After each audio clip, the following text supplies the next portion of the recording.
Oke, assalamualaikum warahmatullahi wabarakatuh. Alhamdulillahirrabbilalamin. Assalatu wassalamu ala asrofil anbiya'i wal mursalin Sayyidina wa maulana Muhammadin wa ala alihi wa sahbihi wa barik wa sallim ajma'in, amma ba'. Yang terhormat Bapak Muhammad Sabrina MPD selaku dosen pengampu mata kuliah, yang saya banggakan kawan-kawan sekalian. Semoga kita semua selalu diberikan kesehatan, perlindungan, serta kemudahan dalam menjalankan aktivitas keseharian kita. Amin ya rabbal alamin. Sebelum memasuki materi, izinkan saya terlebih dahulu untuk memperkenalkan diri saya dan anggota-anggota kelompok saya dari kelompok 8. Yang pertama ialah saya sendiri, Rahmat Ali. Yang kedua ada saudari Nuni Salvia. Yang ketiga ada saudari Salsabila Sifana DLT. Oke, lanjut. Kami dari kelompok 8 akan memaparkan materi mengenai perpustakaan sebagai sumber belajar. Bagi kita kalangan mahasiswa sudah tidak asing lagi apabila mendengar kata perpustakaan. Karena pada kita semester 1 dulu, ketika kita diberikan penugasan makalah oleh dosen, maka sudah tentu kita akan berkunjung ke perpustakaan untuk mencari buku-buku sebagai referensi penguat makalah kita.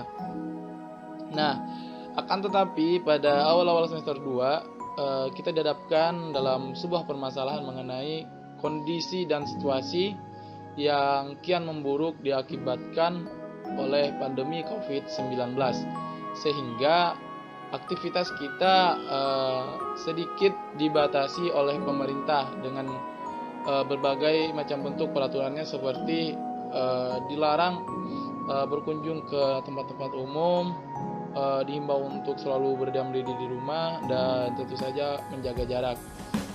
Akan tetapi dalam kesempatan kali ini kami dari kelompok 8 akan memberikan sebuah alternatif untuk kawan-kawan, agar kawan-kawan dapat mengetahui bahwasanya ada alternatif lain selain kawan-kawan berkunjung ke perpustakaan untuk mencari referensi.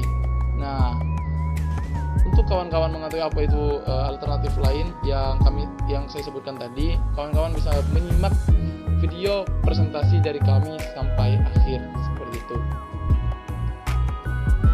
Kami dari kelompok 8 memiliki 5 pembahasan yang akan kami paparkan dalam video ini.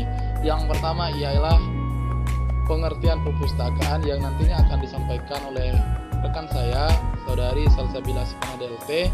Yang kedua, pelembagaan perpustakaan sekolah yang akan disampaikan oleh Salsabila kembali.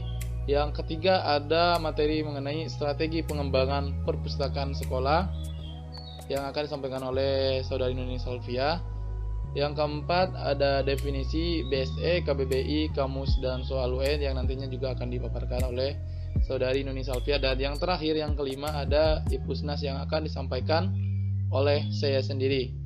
Baik, itu tadi 5 pembahasan yang akan kami sampaikan nantinya. Silahkan kawan-kawan simak, dan apabila misalnya ada kekurangan dalam pembahasan kami, kawan-kawan bisa memberikan kritik dan saran serta solusi yang membangun agar kami bisa menampilkan yang terbaik untuk penugasan selanjutnya.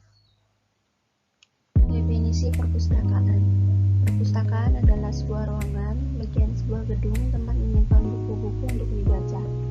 Menurut Taslimah Yusuf, perpustakaan adalah tempat menyimpan berbagai jenis bacaan. Di situ masyarakat dapat memanfaatkan bacaannya untuk menambah pengetahuan, mencari informasi, atau sekedar mendapatkan hiburan. Menurut RDH of the English Language, perpustakaan adalah suatu tempat berupa sebuah ruangan atau gedung yang berisi buku-buku dan bahan-bahan lain untuk bacaan, studi, maupun rujukan. Menurut Sudmina, perpustakaan adalah lembaga yang menghimpun pustaka dan menyediakan sarana bagi orang untuk memanfaatkan koleksi pustaka tersebut. Dengan demikian, dapat disimpulkan bahwa perpustakaan adalah suatu unit kerja dari sebuah lembaga yang berupa tempat menyimpan koleksi bahan pustaka, penunjang proses pendidikan yang diatur secara sistematis untuk digunakan secara berkesinambungan sebagai sumber informasi untuk memperkembangkan dan memperdalam pengetahuan, baik oleh pendidik maupun mereka yang dididik di sekolah.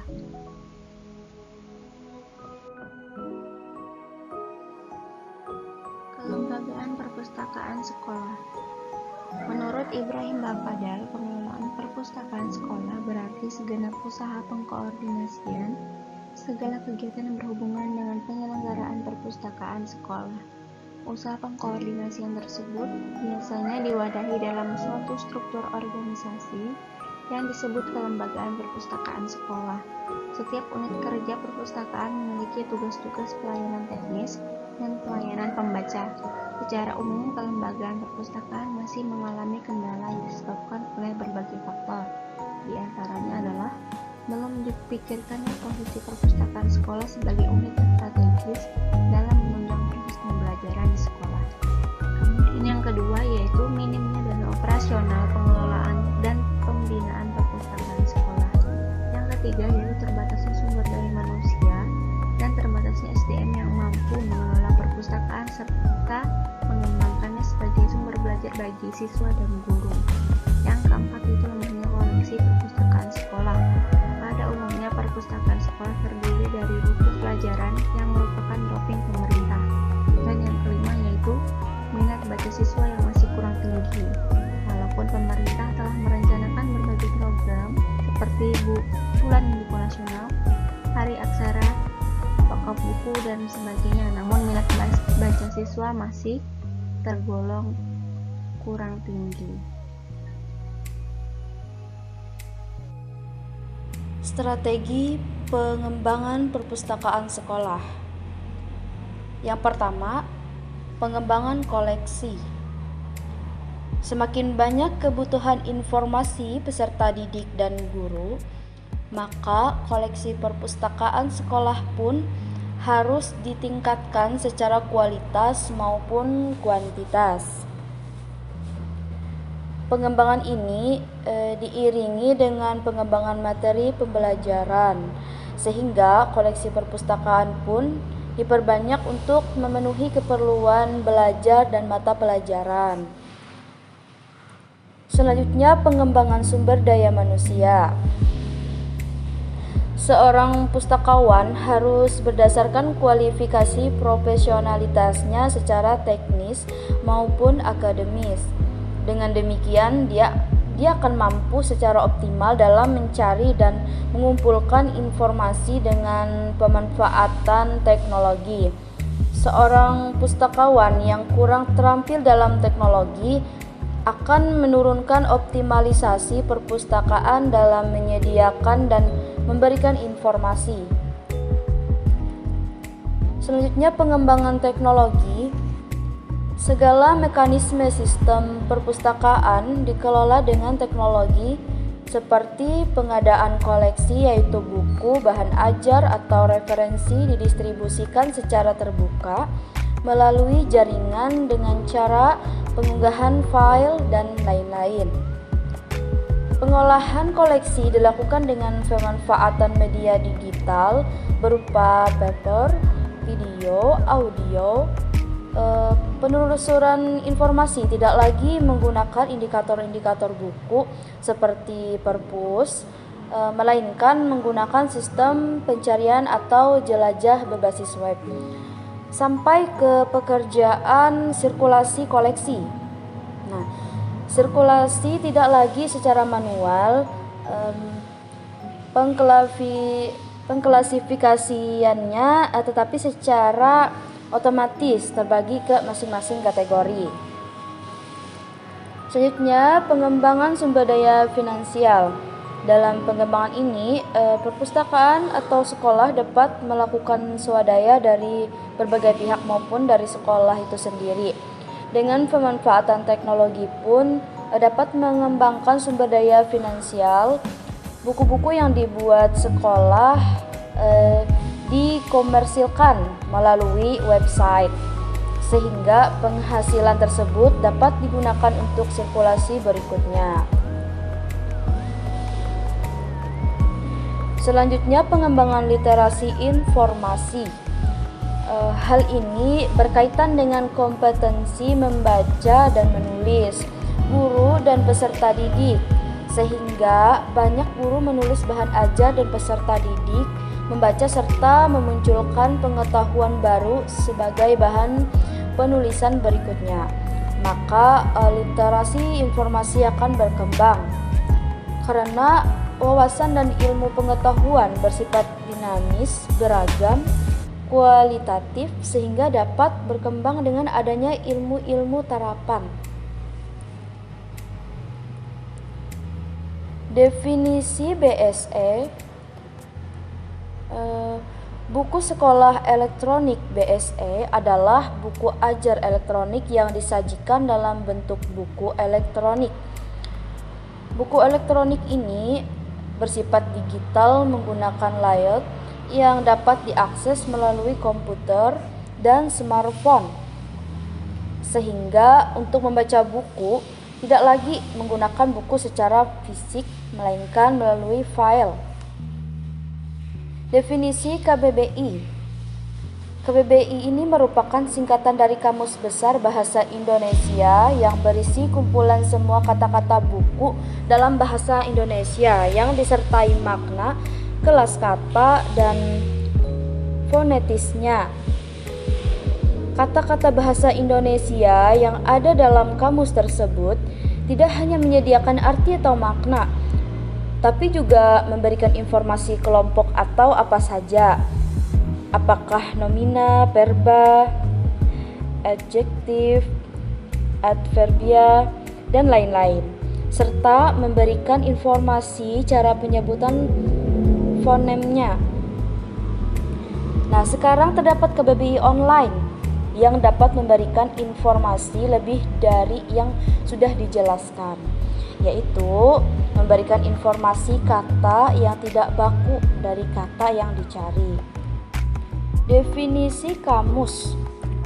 Nah, tidak jauh berbeda dari KBBI. Namun ini secara umum bahwa kamus merupakan buku yang berisi kumpulan kata-kata yang memberikan informasi, arti, dan makna. Kemudian definisi soal UN. Soal UN ini adalah kumpulan soal-soal yang memiliki bobot masing-masing berdasarkan hierarkisnya yang digunakan untuk menguji kemampuan dan wawasan siswa tentang kompetensi atau pelajaran tertentu setelah ditempuh dalam proses pembelajaran. Oke, masuk ke materi selanjutnya ialah materi IPUSNAS. Seperti yang saya sampaikan di awal, saya memberikan kisi-kisi kepada kawan-kawan bahwasanya kawan-kawan sekalian itu tidak perlu yang namanya berkunjung ke perpustakaan untuk mendapatkan referensi-referensi berupa buku-buku yang kawan-kawan perlukan. Akan tetapi kawan-kawan bisa mendapatkan buku-buku melalui alternatif lain berupa aplikasi. Nah, aplikasi tersebut bernama IPUSNAS. Oke. Nah, logo dari aplikasi IPUSNAS ini bisa kawan-kawan lihat di ikon handphone yang saya cantumkan di sebelah kiri. Di situ ada logo berupa bentuk objek yang saya lihat seperti bintang. Nah, di bawah tulisannya itu ada bacaan Perpustakaan Nasional Republik Indonesia yang menunjukkan bahwa aplikasi ini dikelola oleh pemerintah melalui Lembaga Perpustakaan Nasional. Nah, walaupun aplikasi ini dikelola oleh pemerintah, akan tetapi pemerintah juga bekerja sama dengan Aksara Maya sebagai pengembangnya. Tujuan dari bekerja sama dengan Aksara Maya sudah barang tentu untuk lebih mengoptimalkan aplikasi ini agar bisa menunjang para pembaca sekalian, terutama memudahkan untuk pencarian buku-buku serta menambahkan buku-buku yang diperlukan oleh para pembaca di dalam aplikasi ini, seperti itu ya. Dan aplikasi ini berbasis Android, tetapi walaupun berbasis Android, kawan-kawan bisa mendownloadnya melalui aplikasi yang berbasis iOS seperti iPhone. Jadi kawan-kawan tidak usah khawatir mengenai bagaimana cara mendownload aplikasi ini. Kawan-kawan bisa mendownloadnya di Play Store maupun App Store seperti itu ya. Dan aplikasi ini diluncurkan oleh Perpustakaan Nasional Republik Indonesia pada tanggal 16 Agustus 2016. Jadi sudah kurang lebih 4 tahun aplikasi ini diluncurkan oleh Perpustakaan Nasional Republik Indonesia. Nah, aplikasi ini sangat membantu sekali untuk kita sebagai mahasiswa dan sebagai pembaca yang tentu saja memerlukan berbagai macam referensi-referensi atau buku-buku guna menambah wawasan dan ilmu pengetahuan kita. Nah, adapun kelebihan dari aplikasi ini ialah aplikasi ini memberikan kemudahan bagi para pembaca atau pengguna untuk mencari dan membaca buku. Jadi kawan-kawan itu tinggal mengetik atau menulis di tombol pencarian mengenai buku yang kawan-kawan perlukan, seperti itu. Jadi jika ada buku yang berkaitan dengan yang kawan-kawan perlukan, maka secara otomatis aplikasi ini akan menampilkan gambar atau sampul-sampul dari buku-buku yang kawan-kawan perlukan, seperti itu. Yang kedua, aplikasi Ipusnas ini membantu pemustaka supaya menyelesaikan pekerjaan mereka dengan cepat. Sebagaimana kita ketahui bersama, salah satu prinsip dari teknologi ialah harus ada kebermanfaatan. Jadi, aplikasi ini tentu saja sangat bermanfaat tidak hanya bagi kita tapi juga bagi pemustaka sebagai pengelola perpustakaan, seperti itu ya. Nah, akan tetapi perlu saya sampaikan di sini, walaupun aplikasi ini bisa kawan akses sepuas kawan-kawan, akan tapi aplikasi ini juga memberikan batasan-batasan sebagaimana perpustakaan di dunia nyata. Aplikasi ini memberikan pinjaman buku yang ada dalam aplikasi dengan limit waktu kurang lebih 7 hari. Jadi setelah kawan-kawan meminjam buku sesuai dengan prosedur aplikasi ini, setelah waktu 7 hari maka buku tersebut otomatis akan hilang atau tidak bisa diakses dari perangkat kawan-kawan sekalian. Maka dari itu diusahakan setelah kawan-kawan meminjam atau menggunakan buku ini, kawan-kawan harus bisa menyelesaikannya dalam waktu 7 hari tersebut. Nah, tetapi tetapi kawan-kawan dapat meminjam buku yang sebelumnya kawan-kawan pinjam sesuai dengan prosedur yang diterapkan oleh aplikasi ini, seperti itu ya. Nah, demikian apa yang saya sampaikan, semoga dapat dipahami dan dimengerti oleh kawan-kawan. Apabila misalnya ada kesalahan-kesalahan dalam penyampaian saya memohon maaf sebesar-besarnya. Semoga apa yang saya sampaikan ini dapat menjadi manfaat serta menambah wawasan dari kawan-kawan sekalian. Demikian tadi pemaparan kami dari kelompok 8 mengenai pembahasan perpustakaan sebagai sumber belajar. Semoga apa yang kami sampaikan dapat mendatangkan wawasan baru untuk kawan-kawan selaku pendengar. Dan seperti yang saya sampaikan di awal, apabila misalnya dalam penjelasan kami itu terdapat berbagai macam kesalahan, tolong kawan-kawan memberikan kritik serta solusi yang membangun supaya kami dapat memperbaiki kesalahan-kesalahan yang kami lakukan, seperti itu. Untuk perhatiannya kami ucapkan terima kasih. Wallahul muwaffiq ila aqwamit thoriq. Wassalamualaikum warahmatullahi wabarakatuh.